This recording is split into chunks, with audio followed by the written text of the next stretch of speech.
Okey.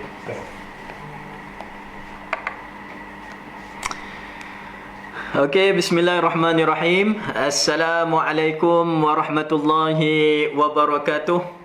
Alhamdulillahi rabbil alamin. Wassalatu wassalamu ala rasulillah wa ala alihi wa sahbihi ajma'in.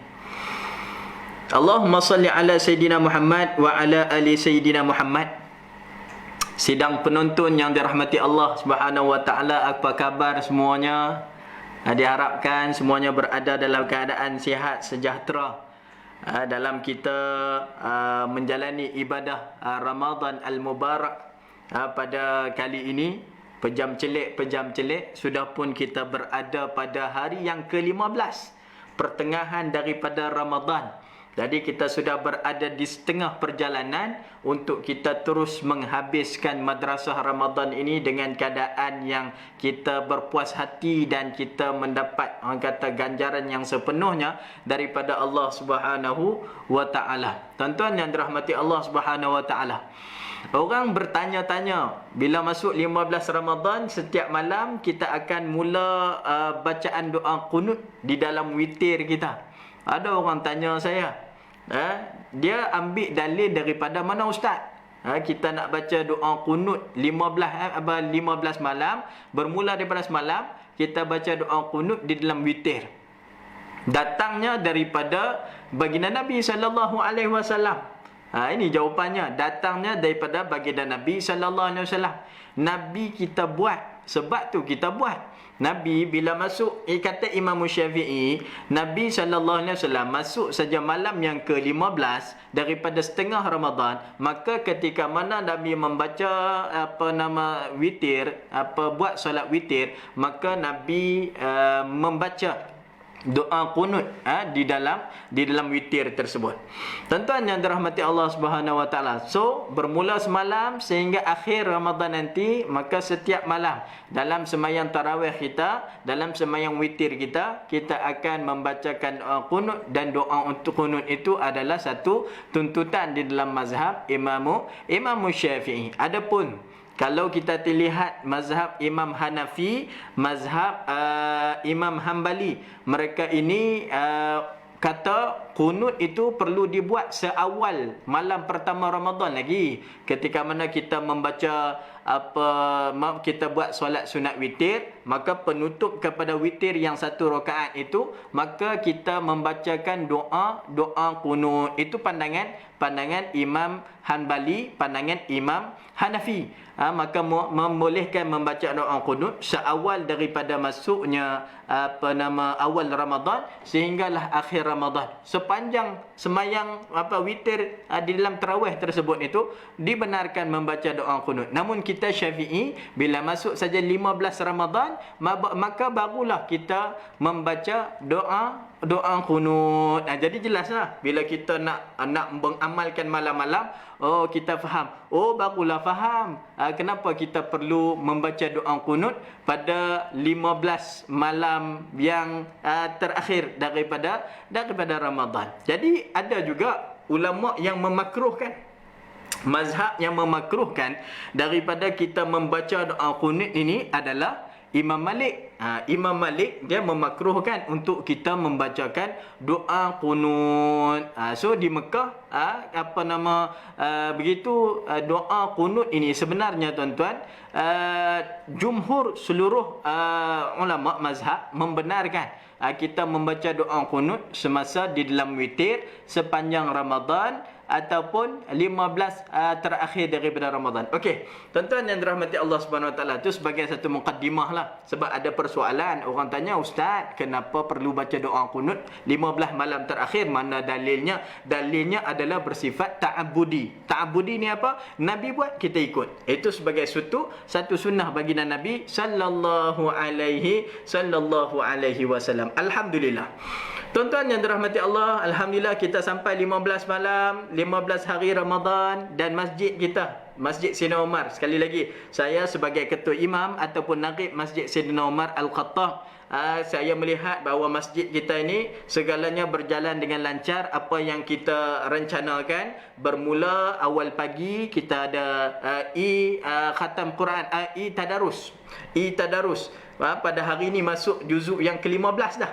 Jadi kalau siapa yang ikuti, mendengar, mengaji bersama, maka dia sudah mendapat, orang kata apa, bacaan talaqi bersama dengan imam, satu ayat demi satu ayat, sudah pun mencapai 15 juzuk. Subhanallah, satu ganjaran yang besar di dalam bulan Ramadan. Pastinya Allah berikan pada tuan-tuan yang ikhlas mengikuti program tadarus kita pada setiap pagi. Yang keduanya adalah program kita memberikan bekalan makanan, iftar, kepada 1,000 orang yang kita buat setiap hari. Dan ini masih lagi berpeluang untuk tuan-tuan yang ada kelebihan duit, yang ingin menggunakan ruang masa menginfak di dalam bulan Ramadan ini, sangat dan amat dialukan lagi.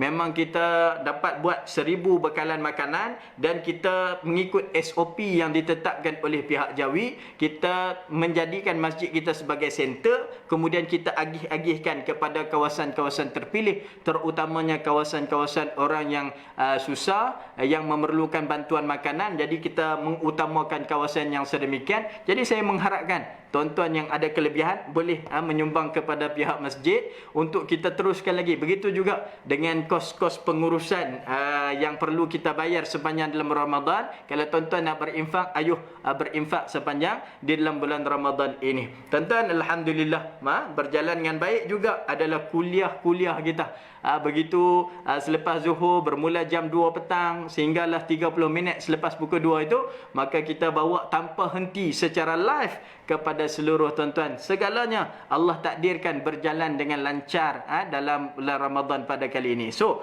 pada hari ini perbincangan kita bersama pada hari ini diberikan tajuk kepada saya untuk bersama dengan tuan-tuan adalah bagaimana cara Allah didik kita. Tu. Kita pun pening, Allah didik kita. Macam mana cara Allah Ta'ala didik kita? Allah mendidik kita. Allah menciptakan kita, Allah menjadikan kita, kan? Allah tahu di mana kelemahan kita, di mana kelebihan kita, bagaimana Allah nak uruskan kehidupan kita. Allah tahu segalanya. Jadi kita nak tahu juga bagaimana Allah mendidik kita. Tuan-tuan yang dirahmati Allah Subhanahu Wa Ta'ala, saya cuba lihat dekat handset saya bersama dengan kita Liana Sri Prado. Amin ya rabbal alamin. Datuk Ridwan Hassan, Assalamualaikum. Rahimah Mah, insya-Allah Ustaz. Okey, terima kasih yang ikut live bersama dengan kita. Okey, pada sekali lagi kita akan masuk tajuk bagaimana cara Allah Subhanahu Wa Ta'ala didik kita. Saya ambil satu perkataan daripada Syekh Mutawalli Sya'rawi. Syekh Mutawalli Sya'rawi diriwayatkan kepada kita bahwasanya Allah Subhanahu Wa Ta'ala didik kita dengan cara Allah Ta'ala menahan benda apa yang sangat kita hajati mengikut hawa nafsu kita. Apa yang kita nak ikut hawa nafsu kita, Allah Subhanahu Wa Ta'ala tahan. Setiap doa yang kita doa kepada Allah, itu Allah Ta'ala sebut, wa idza sa'alaka ibadi anni fa inni qarib. Bila mana seorang-seorang hamba aku mendoakan kepada aku, ketahuilah hamba aku itu bahawa aku ni cukup dekat. Maksudnya segala doa kita tu Allah Ta'ala dengar. Tapi kata Syekh Mutawalli Sya'rawi ni, cara Allah didik kita bila kita doa mengikut kehendak kita tu, kalau benda tu tak berbetulan dengan diri kita lagi, Allah tahan dulu. Allah tahan dulu, Allah tak bagi lagi apa yang kita minta. Sebab apa? Kata Syekh Mutawalli Sya'rawi, kalau apa yang kita minta itu Allah Ta'ala direct bagi, sama ada benda tadi ni boleh merosakkan agama kita, dan benda tadi ni boleh merosakkan dunia kita.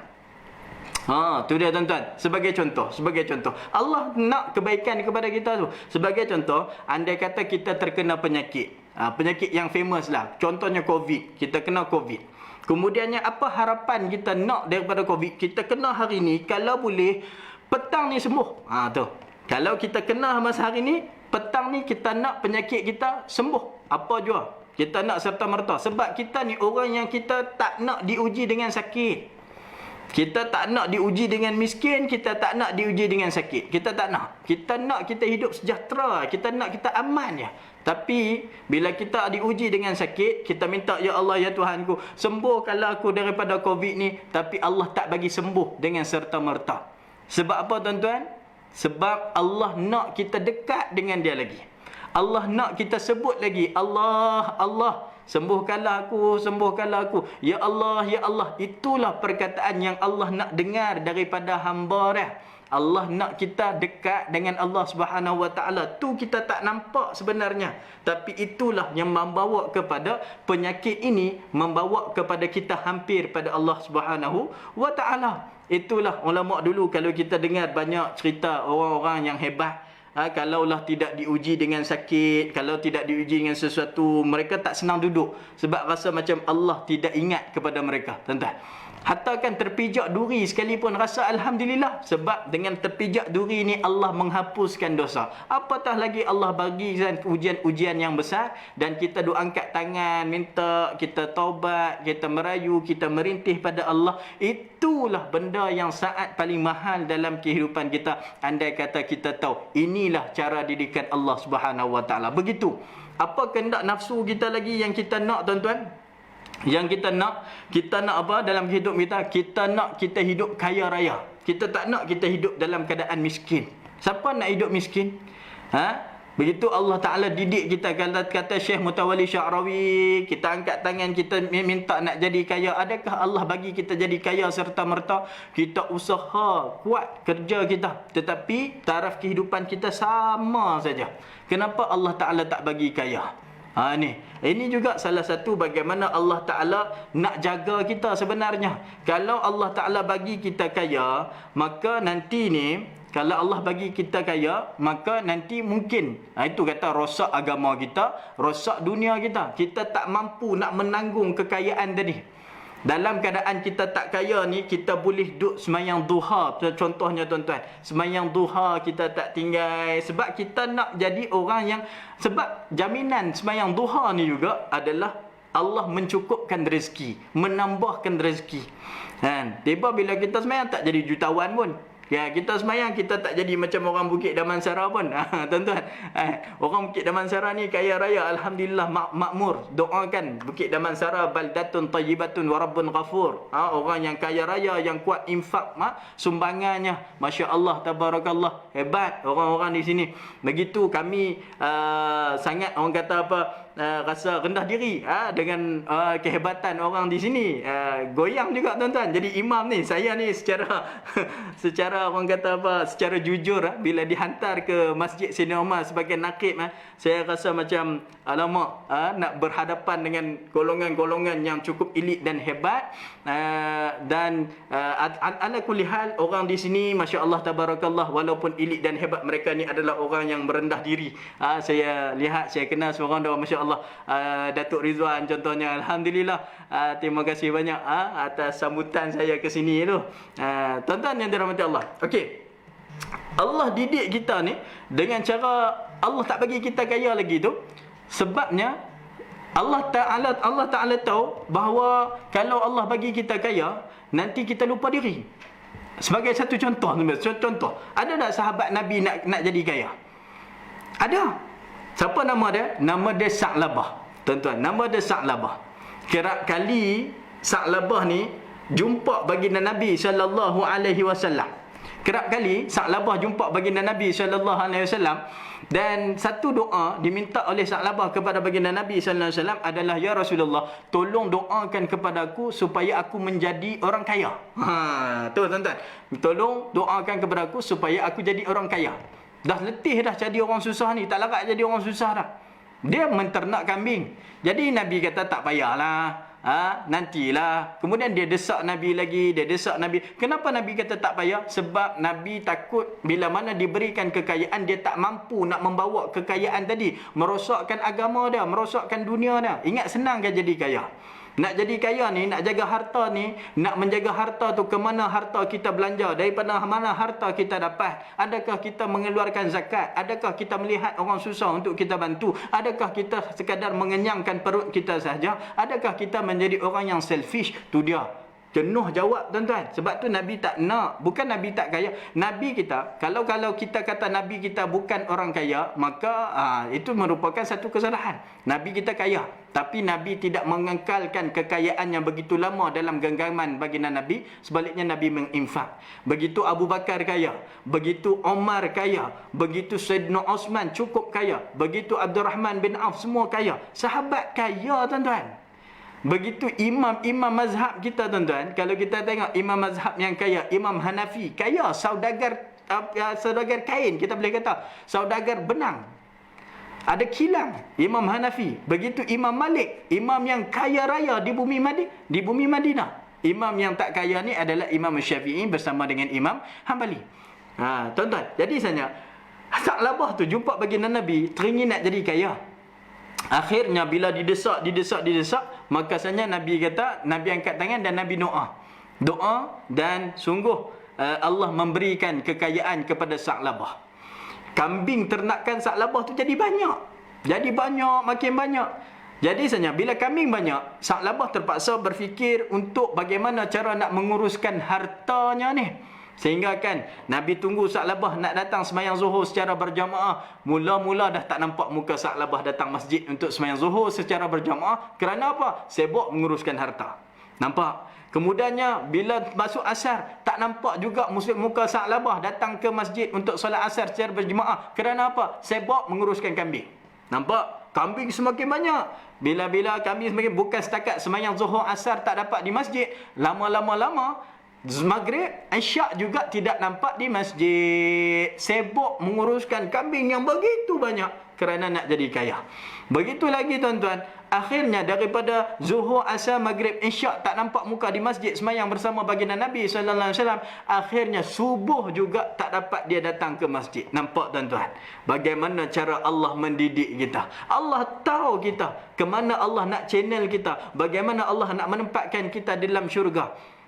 Duduk dalam ni syukur dengan apa yang kita ada. Bukan tak boleh jadi kaya, boleh. Bukan tak boleh minta, boleh minta. Cuma Allah Ta'ala melambatkan apa yang kita minta tu kerana bersebab Allah nak didik kita. Tapi kata Imam Mutawalli Sya'rawi, bila mana sampai saja satu masa yang Allah Ta'ala sendiri, tepat masanya, Allah akan bagi apa yang kita minta. Semua yang kita minta Allah Ta'ala pegang.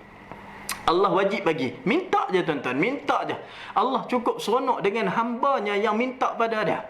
Ud'uni astajib lakum. Mintalah apa saja yang kamu nak minta. Aku pastikan mustajabkan pada kamu. Cuma kaedah nak mustajab itu bergantung bagaimana cara Allah nak didik hati kita. Supaya bila Allah bagi, kita sentiasa ingat Allah. Allah bagi, kita sentiasa rapat dengan Allah. Allah bagi, kita sentiasa himpit Allah. Dan kita nak Allah. Dan kita makin dekat dengan Allah. Dan kita bagi, Allah Ta'ala bagi kesenangan, kekayaan, bukanlah kita tinggal solat. Tu tuan-tuan. Macam kisah Sa'labah, Allah bagi kaya, tetapi sampai dia tinggal 5 waktu solat, tak datang berjamaah dengan baginda Nabi sallallahu alaihi wasallam, yang akhirnya beliau diuji teruk tuan-tuan, dengan Nabi sallallahu alaihi wasallam hantar satu utusan untuk minta zakat. Ini perihal zakat pula, untuk minta zakat kepada Sa'labah. Adakah Sa'labah bayar zakat? Sa'labah tidak membayar zakat. Kambing sudah banyak, tetapi dia tidak mengeluarkan zakat. Maka inilah Allah mencelakakan hidupnya. Tuan-tuan yang dirahmati Allah Subhanahu Wa Taala, bayar zakat fitrah tak lagi? Kalau belum bayar zakat fitrah, cepat-cepat, kita ada masa lagi 15 hari, maka kita kena bayar zakat fitrah. Zakat fitrah ni dia simple je, RM7 ataupun RM5 ya. Tuan-tuan boleh datang di belakang masjid kita, di kawasan gerai makan di belakang masjid, kita ada sediakan amil-amil. Boleh mengikut SOP sekarang ni dah boleh membayar zakat secara manual. Dia boleh datang di situ, bayar kepada amil-amil yang kita sediakan. Yang pasti boleh bayar RM7 ke RM5. Itu zakat fitrah. Belum lagi dikira dengan zakat harta kita, zakat wang simpanan di dalam akaun kita. Kalau kita tengok contoh, saya bawa satu zakat dalam akaun kita. Contoh, kita ada akaun CIMB. Okey, adakah duit dalam CIMB kita itu lebih daripada limit 14,700 something, 300 something? Sebabnya bagi tahun semasa, bayaran zakat yang ada dalam zakat wang, duit yang dalam simpanan adalah sebanyak 14,000. Kalau dah sampai 14,000 maka kena keluar daripada 2.5% daripada 14,000. Adakah duit kita dalam akaun simpanan kita ada 14,000? Orang Bukit Damansara bukan 14,000 tuan-tuan, ada 2 juta. Tuan-tuan, cuba bayang 2 juta. 2.5% daripada 2 juta. 2.5% daripada 2 juta nak kena keluar apa tuan-tuan? Tu menung kita. Kalau tak buat keluar duit, kita kata apa? Siapa suruh bayar zakat? Maka jadilah kita seolah sebagaimana Sa'labah. Tuan-tuan. Jadi bagaimana Allah mendidik kita? Rupa-rupanya sedemikian. Kata Imam Mutawalli Sya'ri. Tuan-tuan yang dirahmati Allah Subhanahu Wa Taala, kita ada masa lagi. Bagi orang yang sentiasa suka kat dunia ni tuan-tuan, maka Nabi SAW keluarkan satu hadis yang kita boleh ambil. Saya ambil satu hadis ni riwayat daripada Ibnu Majah. Hadis sahih Ibnu Majah. Riwayat daripada Zaid ibn Sabit, sahabat Nabi sallallahu alaihi wasallam. Nabi datang Madinah, dia duduk dengan Nabi. Umur dia 11 tahun, dia sudah menghafaz Quran sebanyak 11 surah. Dan dia menjadi penulis wahyu Rasul sallallahu alaihi wasallam. Bukan takat penulis wahyu, dia menjadi penulis surat kerajaan rasmi baginda Nabi sallallahu alaihi wasallam. Sebab Nabi kita maklum tidak boleh membaca, tidak tahu menulis.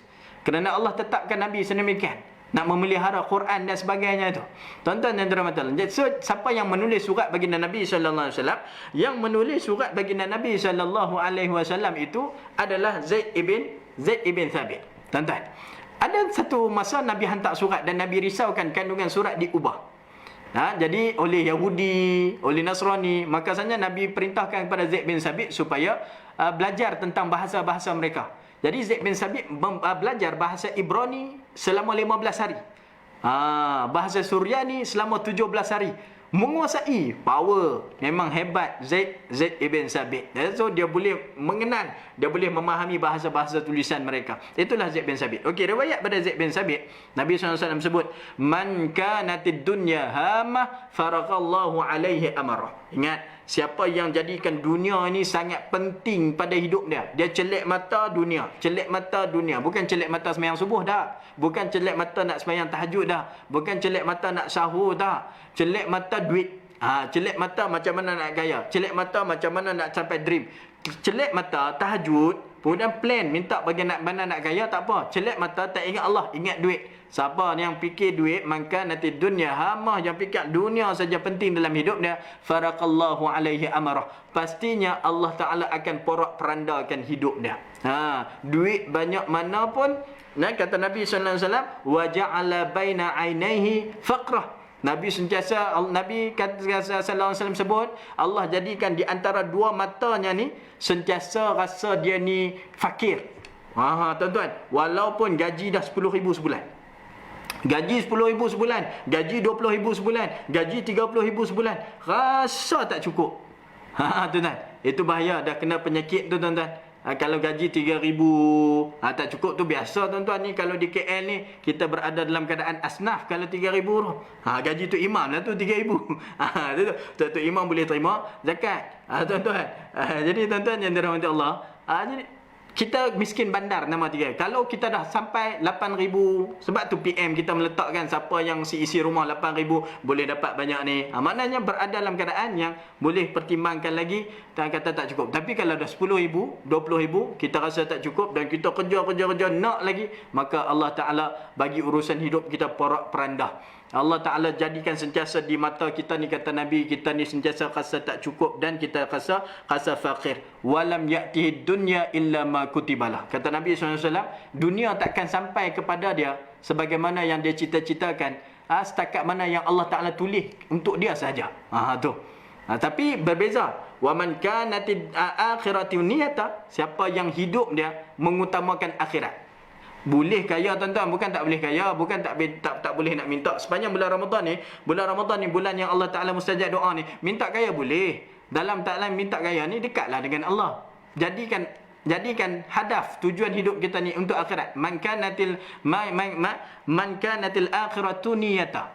Siapa yang jadikan akhirat itu niat hidup dia, maka Allah Ta'ala wa jama'allahu lahu amrah. Allah Ta'ala mempermudahkan semua urusan hidup dia. Celek mata dia seorang yang kaya raya, fikir, buat solat tahajud, sembahyang subuh secara berjamaah di masjid, balik buat kerja, dia CEO. Dia Perdana Menteri. Contoh, dia hidup dia yang sedemikian, Masya Allah, meriah tuan-tuan. Dengan bantuan Allah, Allah mempermudahkan hidup dia, Allah mempermudahkan hidup rakyat-rakyat yang berada di bawahnya, Masya Allah. Tabarakallah. Wa ja'ala ghinahu fi qalbih. Orang yang macam ni, dia mengutamakan akhirat dalam hidup dia ni, Allah Ta'ala jadikan hati dia ni kaya, jiwa dia kaya. Dapat apa pun syukur, Alhamdulillah. Allah tentukan macam mana pun syukur, Alhamdulillah. Dalam keadaan hidup dia dalam keadaan yang sebegini, Alhamdulillah. Tuan-tuan, jadi hidup dia kaya, hati dia tenang, dihidup dalam keadaan suasana yang tenang. Wa atathud dunya wa hiya raqimah. Orang yang macam ni, kata Nabi SAW, hidup dia tujuannya akhirat, rupa-rupanya dunia mengejar dia dalam tak disangka-sangka. Dia buat kerja kerana Allah, dia buat dunia kerja kerana agama, dia mengeluarkan zakat, dia menginfakkan dalam bulan Ramadan. Sebab tu kalau kita buat infak, Allah Ta'ala berikan ganjaran berganda. Kalau kita baca Quran banyak, Allah berikan ganjaran berganda. Rupa-rupanya betul tuan-tuan, kata Nabi SAW, kalau kita buat kerja kepada akhirat ini, dunia akan datang mengejar kita secara tanpa disangka dan tanpa kita minta. Banyak rezeki yang masuk, ramai saja nak infak kepada kita, nak bagi kita. Mudah saja segala urusan-urusan kita. Anak kita menjadi isteri kita solehah, suasana kita berada dalam rumah dalam suasana yang aman, tenang, baiti jannati, Masya Allah, tabarakallah. Sekiranya kita ikut acuan didikan Allah Subhanahu wa Ta'ala. Last, saya nak tinggalkan kepada tuan-tuan. Dah pun kita 30 minit 30 minit sampai dah. Ada 27 minit. Dan saya saja tak nak lebih. Kalau lebih-lebih sangat pun tuan-tuan mungkin cemui. Bahasa Kedah cemui. Boring. Boring nak dengar ke apa kan? Kita ambil 30 minit cukup. Sebab hari-hari kita berada dalam keadaan dengar kuliah apa semua ni, jadi kita pun dah tepu dah mungkin. Jadi last saya nak tinggal kepada tuan-tuan bahawa apa yang perlu kita banyakkan dalam amalan kita 15 hari yang terakhir ini adalah doa. Doa. Jangan tinggal doa apa? Doa ni, ingat, as'alukal afiyah, al-afwa wal afiyah. Ini satu hari ada seorang sahabat Nabi, nama dia Anas, meriwayatkan ada seorang lelaki datang jumpa baginda Nabi SAW, minta, ya Rasulullah, ayyud du'ai afdal. Ya Rasulullah, apa doa yang paling afdal? Nabi kata apa? Nabi kata, doalah dengan as'aluka sal rabbak al-afwa wal afiyah. Minta pada Tuhan kamu al-afwa wal afiyah, minta keampunan dan keafiatan hidup, sihat tubuh badan. Itu penting. Hari dia tak puas hati, pendek sangat doa tu. Hari kedua dia datang lagi minta, ya Rasulullah, hari ni nak doa apa pula? Nabi kata sal rabbak al-afwa wal afiyah. Tak puas hati. Ini jenis kita tuan-tuan, jenis manusia. Kalau dia doa standard doa yang sama, Tok Imam dia doa sama ya. Alah, Tok Imam tu doa semua tag hak dalam Quran. Ya, tag hak dalam Quran tu lebih mahal daripada doa yang direka-reka tuan-tuan. Itu doa maksur. Ini doa maksur. Nabi ajar doa pendek tapi mahal. Doa Rabbana atina fid dunya hasanah wa fil akhirati hasanatan wa qina adzabannar. Doa tu pendek. Doa tu budak tadika boleh baca, tapi doa tu mahal kerana itu doa yang disebut Allah Subhanahu wa Ta'ala dalam Quran. Tuan-tuan, kita ni seronok import tu imam apa ni baca doa Arab ni standardnya Melayu sikit. Imam pun mula, ya Allah ya Tuhan kami, macam-macam lah mereka. Tapi doa yang paling baik di doa adalah doa yang maksur, yang disebut Allah dan Rasulnya. Sebab tu Nabi tekankan kepada orang ni, minta saja doa al-afwa wal afiyah. Hari ketiga datang lagi tanya Rasulullah, sebab tak apa hati doa pendek kan. Nabi kata sal rabbak al-afwa wal afiyah. Nabi kata, mintalah kepada Tuhan kamu al-afwa wal afiyah. Kalau kamu dapat al-afwa wal afiyah, fa idza u'tita al-afwa wal afiyah fid dunya wal akhirah faqad aflahta. Nabi sebut, sekiranya kamu dapat al-afwa wal afiyah, Allah bagi pada kamu, maka hidup kamu berjaya. Mana taknya kita hidup ni bawa dosa tak? Bawa dosa. Kalau Allah ampunkan kita, cemerlanglah akhirat. Hidup kita ni kita nak sihat, nak. Kalau Allah Ta'ala bagi sakit, jenuh tuan-tuan. Jadi kita minta afwa. Itu kita nak afwa, bukan takat selamat dunia, selamat juga akhirat. Ingat doa ni tuan-tuan, sebut banyak. Siapa yang buat benda ni, maka saja Allah Ta'ala rapat dengannya, Allah Ta'ala berikan kepada dia keampunan dan keafiatan. Ingat, itulah 30 minit kita bersama untuk kita membahaskan tajuk bagaimana Allah Subhanahu Wa Ta'ala mendidik kita sebagai hamba kepada Allah Subhanahu Wa Taala. Cukup dulu sekadar itu daripada pihak saya. Kalau boleh saya sebutkan sedikit yang bersama dengan kita, Rahimah Mah, semangat Ustaz ceramah petang ni tentang zakat fitrah. Tu dah. Muhammad Afifuddin doktor amboi, sedap dia ceramah tu. Sedap ceramah ke orang. Ingat senang kan nak buat ni. Sambil-sambil ceramah ke orang, kena fikir diri sendiri untuk buat juga tuan-tuan, bukan main sebutnya. Itulah tu kan.